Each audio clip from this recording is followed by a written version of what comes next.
I'll never forget the day that my life was changed forever. November 10th of 2004. And I have never regretted a day in uniform since. I grew up in Baltimore, in a not so great neighborhood.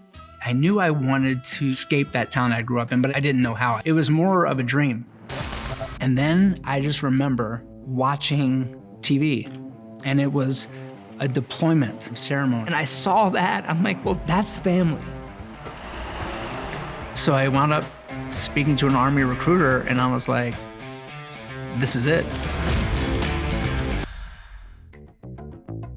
But then after 4 years, I was like, it's time for a change. And then I got out.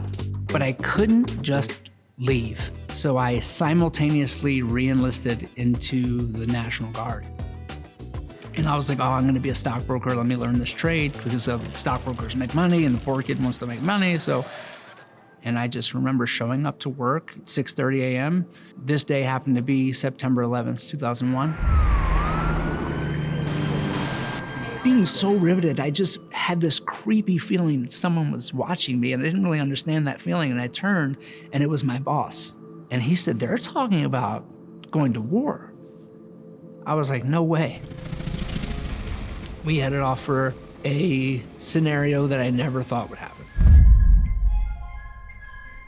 And it was a 6-vehicle convoy. I was in the lead vehicle. And I went to go do my pre-combat checks with my driver. And it turned out that my driver was my boss, Mike Ottolini.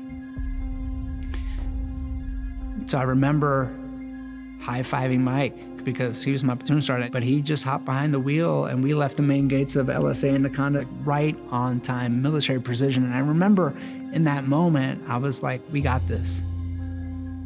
And my head was bowed in prayer like it was before every mission. And I remember being in that prayer and then boom.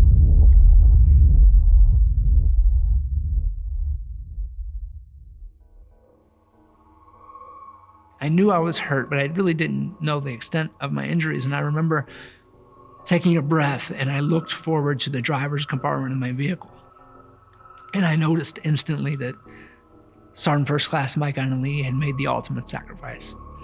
It's actually who I wear this bracelet for every day. And then I was out. And I woke up the next morning on Ward 57, which was the severely injured orthopedic ward at Walter Reed. So in walks 2 of the founders of Wounded Warrior Project with a backpack. And on the backpack was a logo of one warrior carrying another, instantly connected to it. Because that was just me a week before.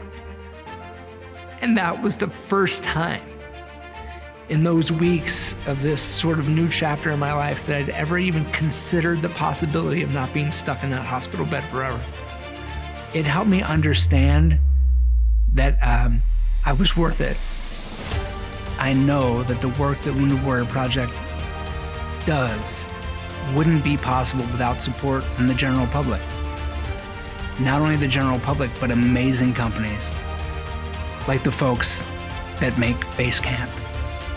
These unbelievable products that wind up in the hands of people that individually tell stories, to the massive donation to the organization that changed and saved my life. Is now I look at the logo and I get to be the warrior on the bottom. And that, I think, is the coolest thing that Wounded Warrior Project ever did for me. Wounded Warrior Project stands ready to serve those warriors and their families who are finally ready to say that they need help.